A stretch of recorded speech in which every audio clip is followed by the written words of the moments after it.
ข้อคิดการล้างสำหรับผู้สูงวัยเป็นอุบายธรรมที่เปรียบเทียบกับการทำความสะอาดกายมาปรับเพื่อใช้กับการชำระล้างจิตใจเพื่อให้ใช้ชีวิตในวัยเกษียณได้อย่างมีความสุขเนียนปล่อยวางให้มีสุขภาพกายสุขภาพใจที่ดีงามตลอดไปตลอดกาลเอารอยยิ้มมาล้างหน้าทุกเช้าเป็นการเข้าสู่วันใหม่อย่างสุขสันต์ด้วยความสดชื่นแจ่มใสไปนานๆช่วยหลั่งสารแห่งความสุขอารมณ์ดีการยิ้มไม่เพียงแต่ทำให้ใบหน้าดูอ่อนเยาว์ยิ่งกว่าคนหนุ่มที่มีอายุยังน้อยชื่นชีวีแต่เป็นมิตรไมตรีตลอดวันขอถวายความน้อมน้อมแด่พระรัตนตรัยมีพระพุทธเจ้าเป็นต้นขอถวายความเคารพพระมหาเถระพระเถรานุเถระเจ้าคณะพระสังฆาธิการทั่วโลกมีพระเดชพระคุณพระธรรมเสนาบดีเจ้าคณะภาค7วัดพระธาตุดอยสุเทพเป็นต้นและขออนุพรแด่ท่านผู้ฟังท่านผู้ชมสาธุชนพุทธบริษัททั้งหลายวันนี้รายการธรรมทัศน์ของวัดพระธาตุดอยสุเทพออกอากาศทางสถานีวิทยุวกท2จังหวัดเชียงใหม่มีร้อยเอกจำนงปัญญาวัฒโนเป็นหัวหน้าสถานีและอาตมภาพพระครูปริยัติยานุศาสตร์เป็นผู้บรรยายเป็นประจำทุกวันเวลา 7:30 นาทีถึง 8 นาฬิกาตอนนี้ก็ขอต้อนรับพระเดชพระคุณหลวงพ่อสุทธิสงึมรำจากจังหวัดบุรีรัมย์เป็นท่านแรกเข้ามาแต่หัวรุ่งไก่ยังไม่ทันโหสุริโยยังไม่จับขอบฟ้าปะหน้าธรรมาสยังไม่เสร็จกราบขอบพระคุณหลวงพ่อเป็นอย่างยิ่งมาพร้อมกับหัวใจใส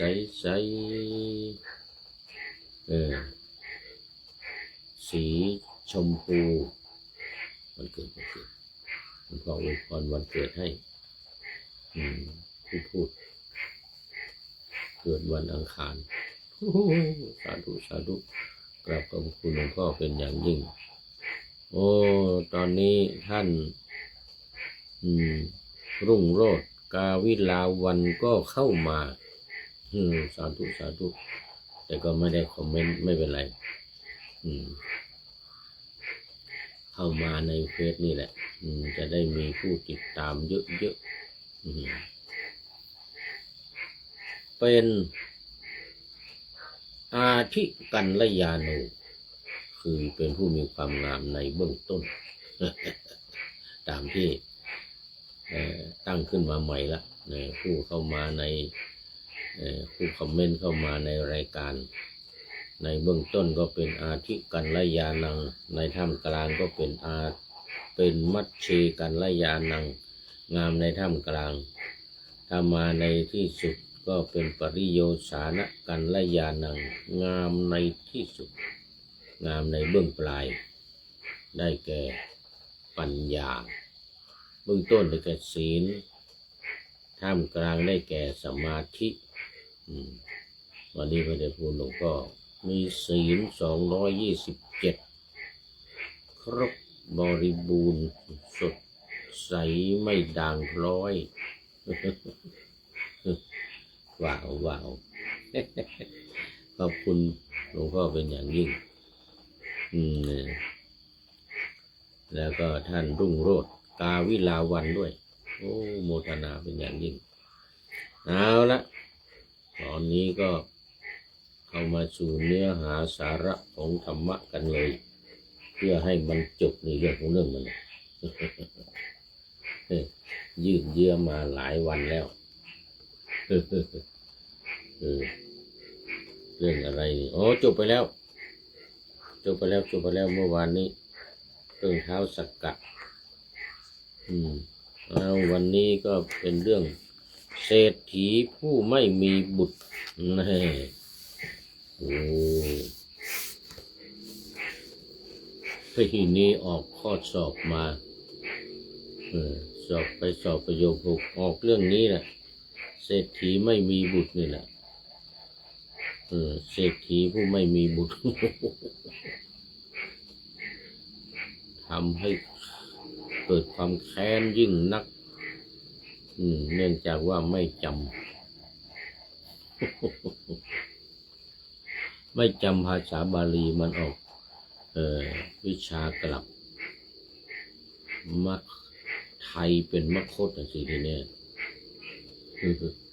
วิชากลับไทยเป็นมคตทีเนี้ยแต่ก็ไม่เป็นไรเราก็เอาบุญเพราะได้ว่ามันเป็นบุญกิริยาวัตถุบุญกิริยาวัตถุอะไรก็คือการแสดงธรรมเป็นบุญอย่างยิ่งเอาเรื่องนี้มาแสดงก่อนหน้านั้นก็แสดงเหมือนกันก่อนที่มันจะออกข้อสอบนี่แหละทั้งแสดงทั้งแปลกลับจากภาษาไทยเป็นภาษาบาลีแต่ปรากฏว่าพอไปเขียนจริงๆจำไม่ได้ความแก่เท่าชะแลแก่ชราหูหรือตาก็ฟางลงไปเห็นด้ามมิดตอกก็จะว่าด้ามอิโต้เห็นลูกแตงโมก็จะว่าลูกแตงไทยว่างั้นนะลุงหวังเตะนะหวังเตะว่าลำตัดเห็นด้ามกระบวยก็จะนึกว่ากล้วยตานีว่างั้นนะสุดยอดเลยลุงหวังเรานี่นะลุงหวังเตะนี่นะ เอามาวันนี้มาเรื่องเศรษฐีผู้ไม่มีบุตรต้องเอาธรรมะมาว่าก่อนธรรมะมาว่าก่อนสักหน่อยพระพุทธองค์ก็ทรงปราลบเศรษฐีผู้ชื่อว่าอปุตตกะตรัสพระธรรมเทศนานี้ว่าหะนันติโภคาทุมเมทังเป็นต้นแปลว่าโภคะทั้งหลายย่อมฆ่าคนสามปัญญาแต่ไม่ฆ่าคนผู้แสวงหาฝั่งโดยปกติคนสามปัญญาคือโภคะเนี่ยทรัพย์สมบัติทั้งหลายจะฆ่าคนที่ไม่มีปัญญาคนที่ไม่มีความคิดไม่มีสติสัมปชัญญะไม่มีปัญญาไม่มีหลักการแต่ไม่ฆ่าผู้แสวงหาฝั่งในที่นี้คืออะไรฝั่งคือพระนิพพานเนี่ยคำว่าฝั่งในที่นี้นะจะหมายถึงพระนิพพานคนที่แสวงหาฝั่งคือไปฝั่งโน้นเราอยู่ฝั่งนี้เราไปแสวงหาฝั่งโน้นคือฝั่งนิพพานฝั่งนี้คือปุถุชนคนธรรมดาฝั่งโน้นคือฝั่งนิพพานคนสามปัญญาย่อมฆ่าตนเหมือนฆ่าผู้อื่นเพราะความทะยานอยากในโภคะนี่เดี๋ยวจะได้เล่าให้ฟังว่าฆ่าผู้อื่นเพราะความต้องการทรัพย์สมบัติเป็นยังไง ในคาถานี้ว่าบาทคาถาว่าโนจักปาระ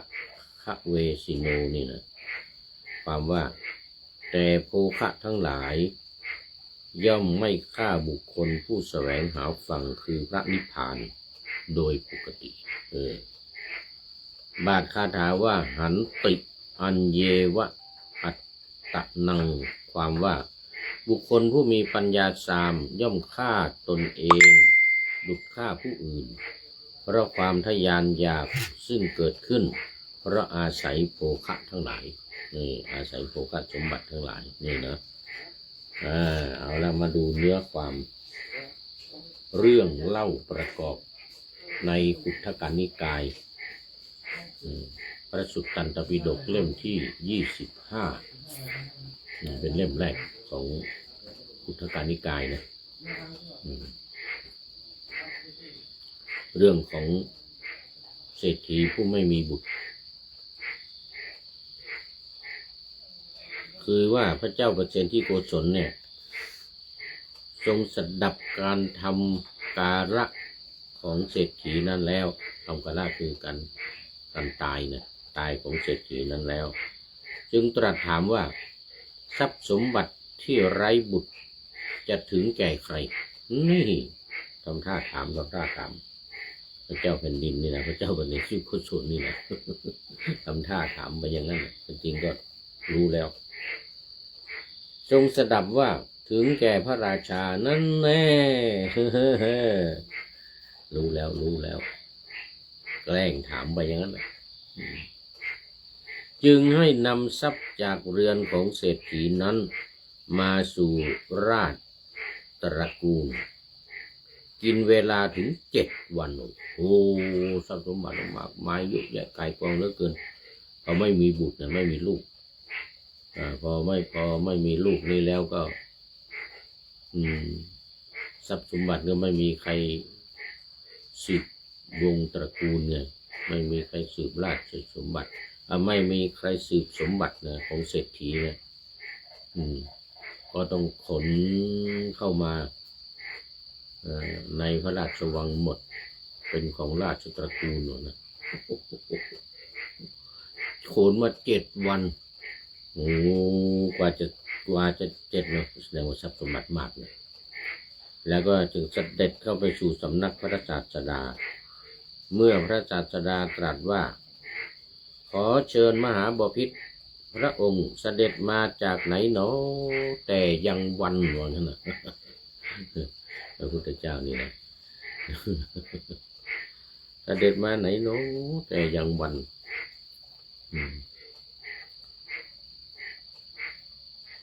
จึงกราบทูลว่าข้าพระองค์นี่นะพระเจ้าข้าคฤหบดีผู้เป็นเศรษฐีในกรุงสาวัตถีนี้ตายเสียแล้วว่างั้นนะข้าพระองค์นำทรัพย์สมบัติซึ่งไร้บุตรนั้นไปภายในราชสำนักแล้วจึงมา7 วันนะคนทรัพย์สมบัติของเศรษฐีนี่นะ7 วันเข้าราชสำนักเรื่องทั้งปวงพึงทราบตามในที่มาในพระสูตรนั่นแหละตามในพระสูตรนะในราชสำนักเจริญจุมาเมื่อพระราชากราบทูลข้อความอย่างนี้แล้วกราบทูลเมื่อพระราชากราบทูลข้อความอย่างนี้ว่า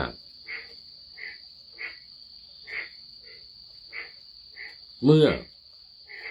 เขานำโภชนะมีรสเลิศต่างๆราชากราบทูลพระพุทธเจ้านะเศรษฐีนั้นเนี่ยนะเมื่อเขานำโภชนะมีรสเลิศต่างๆเข้าไปให้ด้วยถาดทองก็กล่าวว่าพวกมนุษย์ย่อมกินโภชนะ ชื่อว่าเห็นปานนี้เชี่ยวหรือว่าไงโอ้พวกมนุษย์นี่กินอาหารขนาดนี้เชี่ยวหรือว่าไงนะเขาทำอาหารใส่ถาดทองเข้าไปให้นะเศรษฐีนี่นะพวกเจ้าจะทำการเยาะเย้ยกับเราในเรือนนี้หรือว่าอย่างนั้น คิดว่าเขาเยาะเย้ยเมื่อเขาเข้าไปตั้งโภชนะไว้ให้ก็ประหารมนุษย์เหล่านั้นด้วยก้อนดินและท่อนไม้เป็นต้นให้หนีไปแล้วเอาก้อนดินปาใส่เอาไม้ตีไล่ตีท่อนไม้ไล่ตีงูคนที่ทำอาหารมาให้เนี่ยนะเอาถือถาดทองคำมาให้นี่นะ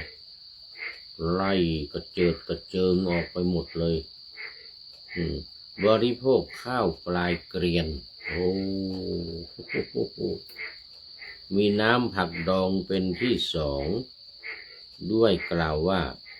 นี้จึงเป็นโภชนะของพวกมนุษย์ว่านะแม้เมื่อเขาเข้าไปตั้งผ้ายานและร่มที่น่าพอใจไว้ให้ก็ประหารมนุษย์เหล่านั้นด้วยก้อนดินและท่อนไม้เป็นต้นให้หนีไปว่านะทรงผ้าป่านมีร่มใบไม้อันทรงไว้เอาใบไม้มาทำเป็นร่มถือไว้แล้วก็เอาผ้าป่านมานุ่งพวกเขาเอาผ้าดีๆผ้ากาสีนะจากแคว้นกาสีมาให้นะไม่เอานะไล่ตีนะเอาไม้ค้อนก้อนดินไล่ทุบไล่ตีให้เขานั่นหนีไปเสร็จแล้วตัวเองก็นุ่งผ้าป่านแล้วก็เอาล่มใบไม้นี่นะกางถือไปต๊อกแตะต๊อกแตะอย่างนั้น เหลือเกินเศรษฐีนี่นะเหลือเกิน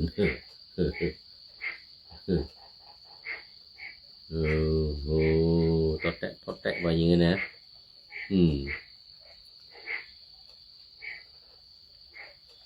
แล้วพอดีเขาเอายานมาให้เอารถดีๆมาให้นี่นะก็ไม่เอาอีกไปด้วยรถเก่าๆเอารถจักรยานเก่าๆมาขี่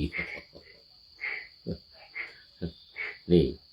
ความเป็นไปของเศรษฐีนี่เป็นอย่างนี้มันจึงมีเงินทองมากแล้วก็เพราะมันไม่จ่ายไม่ใช้แล้วก็มีบริวารมากนะบริวารแอบกินกันนะพวกบริวารพวกคนใช้พวกทำงานก็แอบทำกินกันสะดวกสบายเลย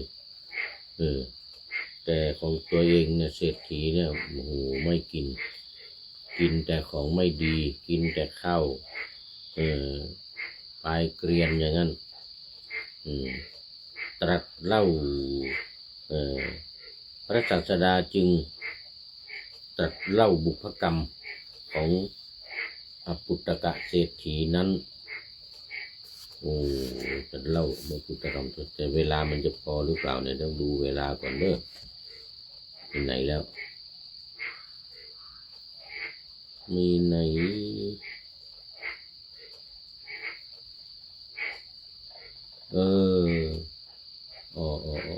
พอมีเวลาอยู่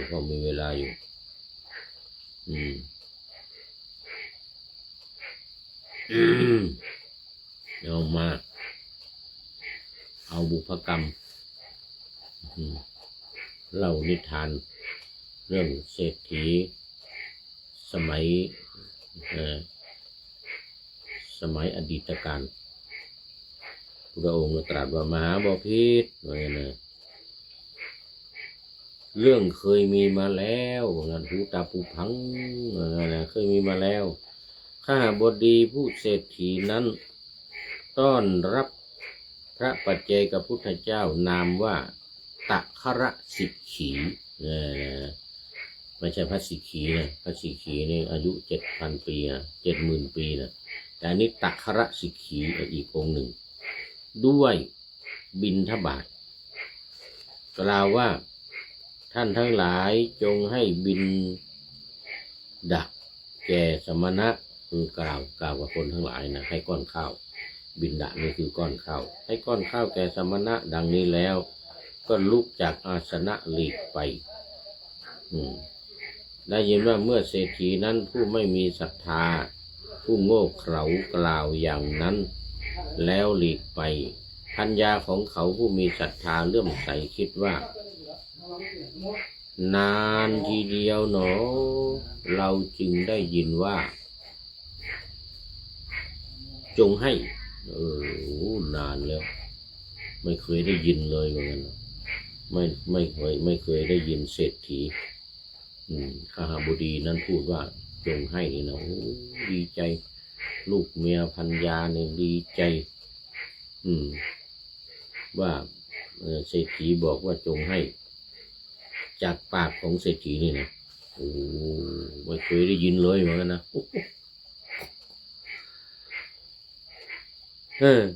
มโนรสของเราจะเต็มในวันนี้เหมือนกันนะพวกภรรยาพวกลูกทั้งหลายนะผู้มีความศรัทธาในพระปัจเจกพุทธเจ้าเราจะถวายบิณฑบาตแล้วก็รับบาตรของพระปัจเจกพุทธเจ้าได้ให้เต็มด้วยโภชนะอันประณีตแล้วถวายพระปัจเจกพุทธเจ้านี่ลูกเมียนะลูกกับภรรยาเขาฝ่ายเศรษฐีนั้นกลับมาเห็นพระปัจเจกพุทธเจ้านั้นจึงถามว่าสมณะท่านได้อะไรแกพูดบอกภรรยาบอกลูกแล้วก็ไปเนี่ยพอกลับมาก็ถามว่าท่านได้อะไรหรือนะแล้วก็จับบาตรของพระปัจเจกพุทธเจ้ามาดู เห็นบิณฑบาตอันประณีตก็มีความเดือดร้อนจึงคิดอย่างนี้พอเห็นอาหารบิณฑบาตที่ภรรยาใส่นี่นะอย่างประณีตเนี่ย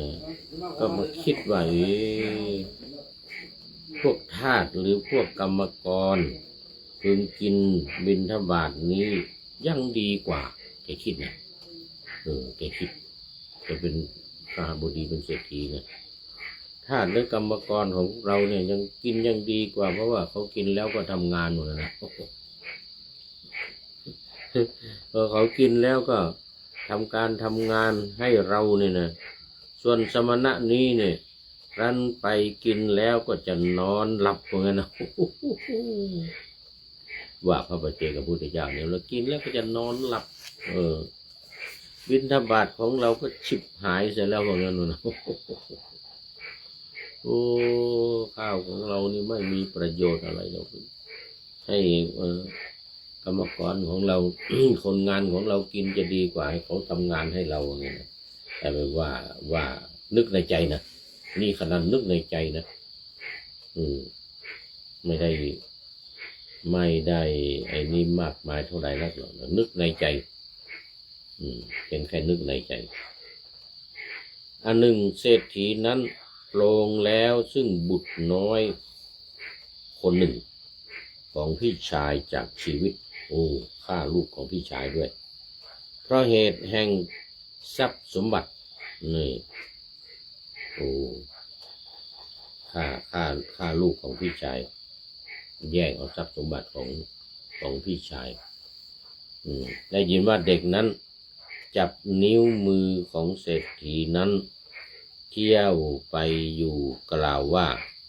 ยานนี้เป็นของบิดาฉันโคนี้ก็เป็นของท่าน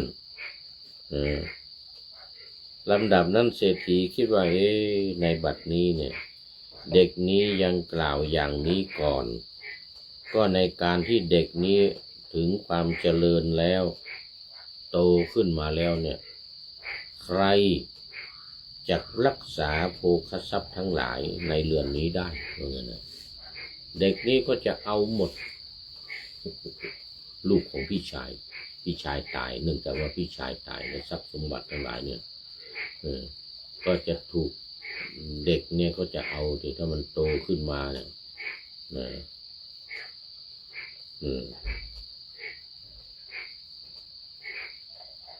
โคนี้ก็ของเราเนี่ยนะจึงนำเด็กนั้นไปสู่ป่าจับที่คอแล้วบีบคอเหมือนบีบหัวมันนำเด็กนั้นไปในป่าแล้วก็บีบคอเลยทีนี้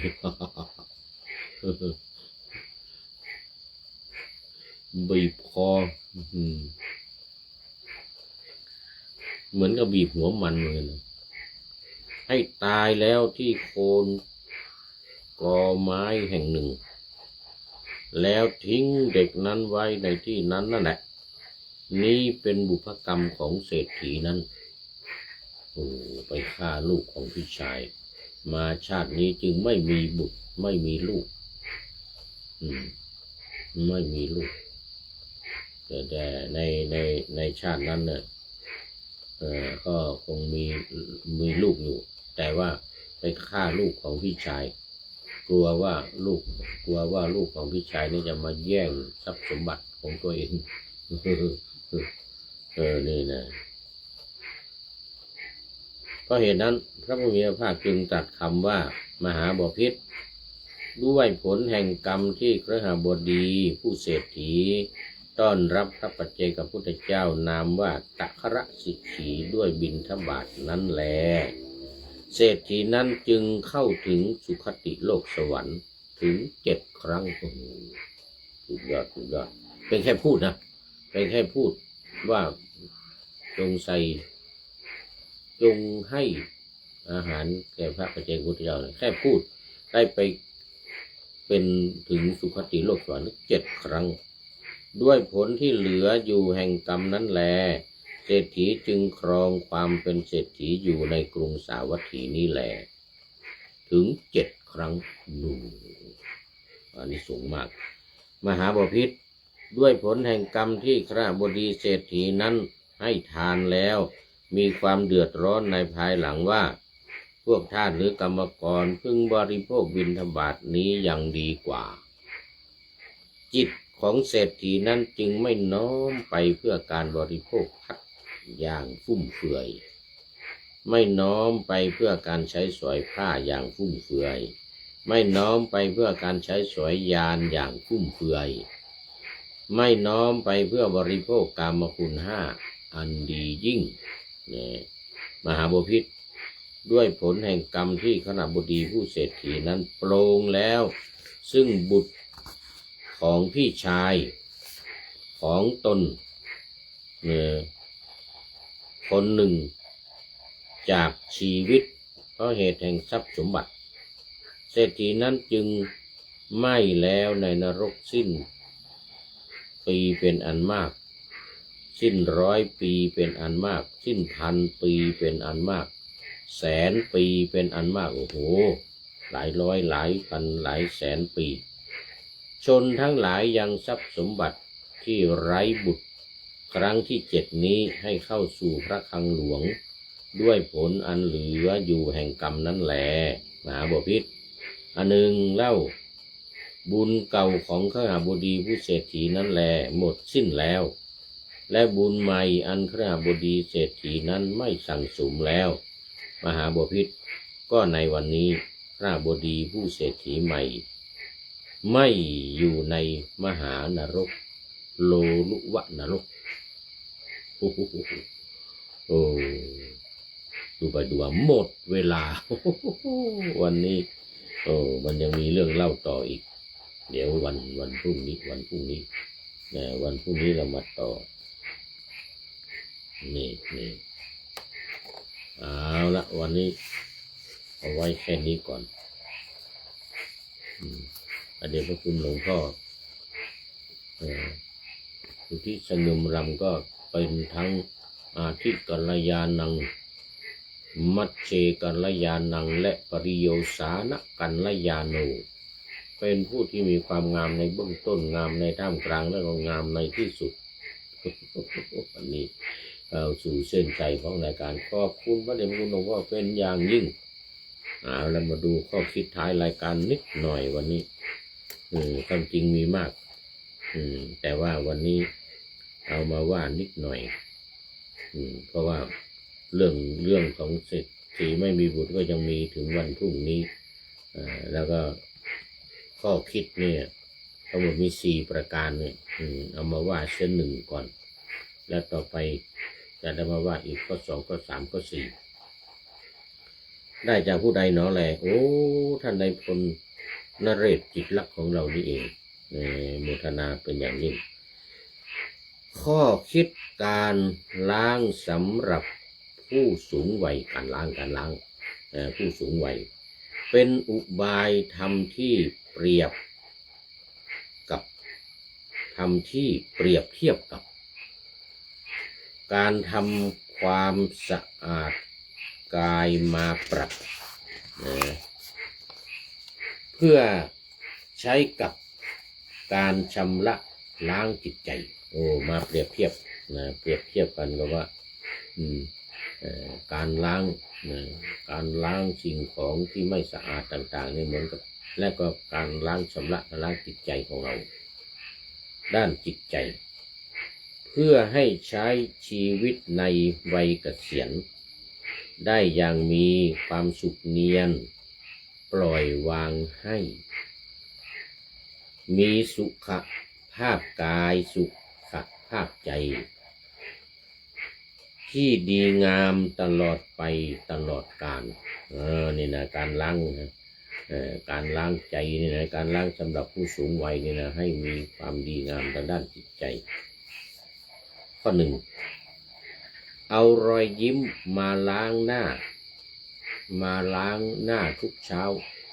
เอารอยยิ้มพอเราตื่นเช้ามาก็ยิ้มแล้วก็ยิ้มตลอดวันด้วยไม่มันจะมายิ้มเฉพาะตอนเช้านะอันนี้ข้อที่ 1เอารอยยิ้มมาล้างหน้าทุกเช้าเป็นการเข้าสู่วันใหม่อย่างสุขสานด้วยความสดชื่นแจ่มใสไปนานๆช่วยหลั่งสารแห่งความสุขอารมณ์ดียิ้มข้อที่ 1นี่ยิ้มการยิ้มไม่เพียงแต่ทำให้ใบหน้าดูอ่อนเยาว์ยิ่งกว่าคนหนุ่มที่มีอายุยังน้อยชื่นชีวีแต่เป็นมิตรไมตรีตลอดวันขอบคุณท่านนายพลนเรศจิตรักไว้ณที่นี้เป็นอย่างยิ่งขอนำรายการธรรมะทัดไปก่อนแล้วจะย้อนมาใหม่ในวันหลังเพื่อให้ท่านทั้งหลายได้รับฟังพระธรรมเทศนาเหมือนดังเดิมเป็นธรรมะจากพระไตรปิฎก3ธรรมบทอันงดงามบรรยายเสริมอธิบายใจความเหมาะมาต่อเติมยกนิทานดั้งเดิมเสริมบทธรรมขอทุกท่านสุขกายสบายใจปรารถนาสิ่งใดอันเลิศล้ำจงเพิ่มพูนตามบุญงามและตามกรรมที่ได้บำเพ็ญไว้ทุกประการขอเจริญพร